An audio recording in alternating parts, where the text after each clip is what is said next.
Hello, everyone. My name is John Baker. I'm with the Broadband Deployment Team at the California Public Utilities Commission, and we're here today to talk about the Local Agency Technical Assistance, or LATA program. We've got information here for potential grant applicants, including how to apply, and what happens after you apply. What we're going to talk about today, we're going to talk a little bit about the legislation and timeline, a little bit about the program and its eligibility requirements, what you can use it for, and the amounts we're going to put out.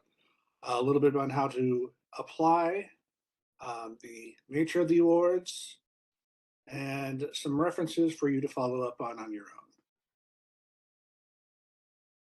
own. This all started off last year when Governor Newsom signed what we call historic broadband legislation in order to help bridge the digital divide in California.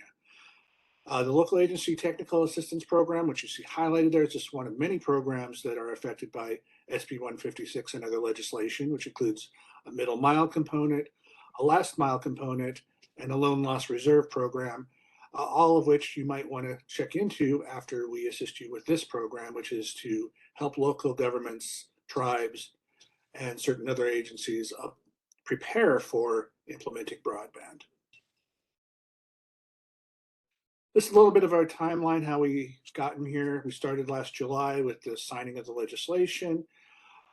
We took some staff input, we took some stakeholder input, put out a legislative decision that was voted on by our commission in February. And as you can see right now, we're reaching out to local entities and tribes, and we expect to begin accepting applications later this year. The relevant CPUC decision came out in February. It's decision 2202-026, where the commission established the LATA program to leverage $50 million for local governments and tribes to, quote unquote, facilitate deployment of last mile broadband infrastructure programs. Facilitate in this case means to prepare plans, to prepare applications, and to prepare other resources you may need for projects and programs down the line. We have a wide range of entities that are available for this assistance. The legislation says local agency, which we're broadly defining to include cities, counties, community services districts, public utilities districts, municipal utility districts, JPAs, local educational agencies, including school districts, sovereign tribal governments, and electrical cooperatives.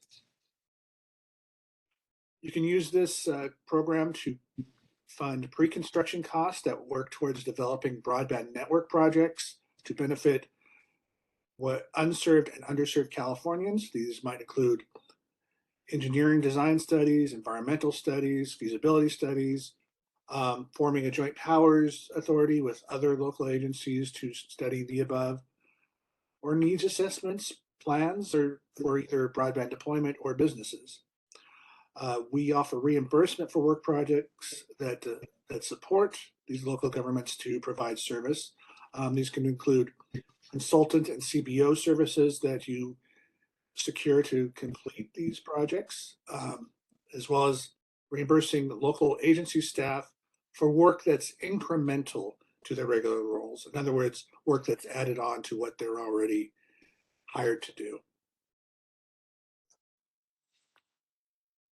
At this point, I'd like to introduce Michael Ammermuller and Michelle King from our Broadband for All team, who will present the next few slides.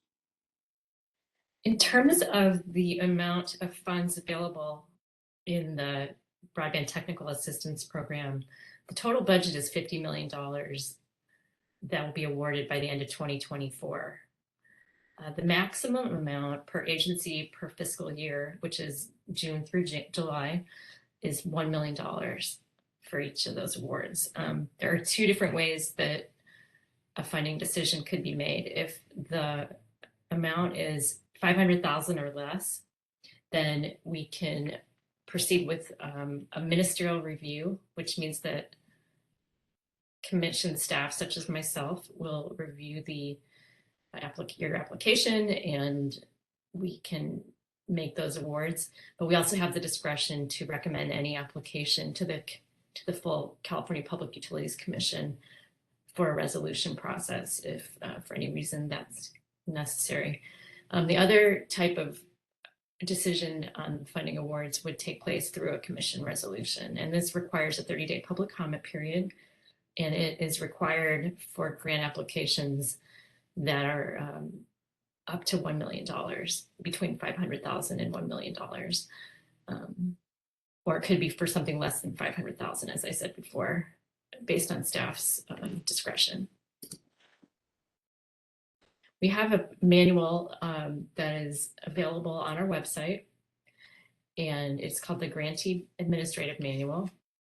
This document contains guidance about the program, and it can outline what you would need to do to apply, as well as, if you are a grantee, the requirements that need to be met.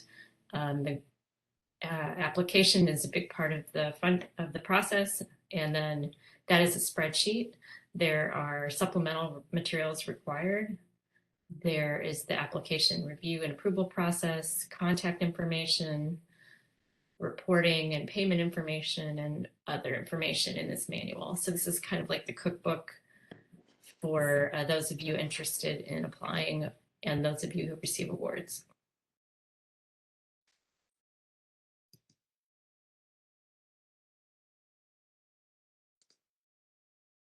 The grant process is 3 steps. The first step is putting in your application or proposal. The second is staff review. And the third is implementing the project. In the first step, we would obtain the spreadsheet application from our website, would complete this in an Excel format and provide supporting documentation to our email address. In step 2, staff will review for completeness and your proposals, and we will either recommend that the application be considered by the commission under resolution, or we will use ministerial review to recommend an award. The third step is receiving a grant, submitting required forms, and then implementing the project with a consultant or staff, and providing the work products and required reports, and of course, seeking reimbursement.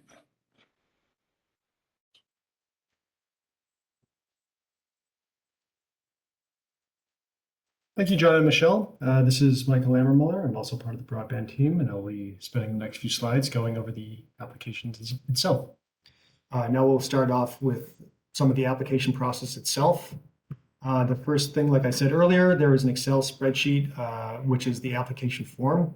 We will be posting on the website a walkthrough of all 4 tabs of that application, rather than going through everyone here, but please note that will be on the website, a walkthrough of the application form. However, here it's worth noting to go over the 4th tab, which is requesting geographic information from the applicant, in which we are requesting more specificity on the proposed area for the technical assistance work, or at least what area will be supported by the technical assistance work. Please include as much geographic information as possible. City and county, census box are great. And this is to show that there's coordination amongst local agencies, especially those with overlapping jurisdictions. We want the best use of resources for this program. It also feeds into one of the requirements for supporting documents, which are letters of support to show this coordination between overlapping local agencies. Please note this does not apply to tribes, which are considered to have no overlapping jurisdictions with other local agencies, nor does it apply to cities within counties. They are not considered to have overlapping jurisdiction, although we do still request letters of support to show coordination at some level. As part of what the other supplemental materials that we require the proposal itself. This can either be the in-house project proposal that will be completed by the local agency's staff itself, or for the proposed contract if using outside consulting or other entities such as community-based organizations. We also request resumes and/or qualifications for everyone working on the project, as well as a detailed scope of work and a cost estimate, as well as a timeline for the project. Please note again that there's a 24-month deadline for all timelines. And if you do earn an award, you will be needing to submit within a month a consent form to accept the grant, pay data record that we use for tax purposes, and a federal Civil Rights Act compliance form. This is a state program that's backed by federal money, so we do have certain reporting requirements. Then you can start beginning your project. And while you're doing the project, you need to document any cost that you have. You need to document your pre-construction costs. When you start submitting your invoices for reimbursement, you'll need to submit some record of your work product. Those are described, those works are more specifically described in the grantee manual. And when you're done, you'll need to submit a final report with appropriate documentation, as well as a final payment request and completion report. This is just generally how we're going to do it. I'm not going to explain it here, but you can go over it. Basically, you get the application, we look at it, and you sign and return everything. Here's some helpful links. One at the top, the short link is to our program, which you can get all this information that I just went over, including this slideshow. There's our description of both our broadband deployment branch website and a link to our tribal technical assistance website if you are a tribal entity. Any questions at all, whether regarding administration of a grant, questions about an application, etc., can go to this address. All our team has access to it, so anyone who gets it should be able to help you. Thank you for spending your time with us today, and we hope to see some good applications for some good programs. Thanks.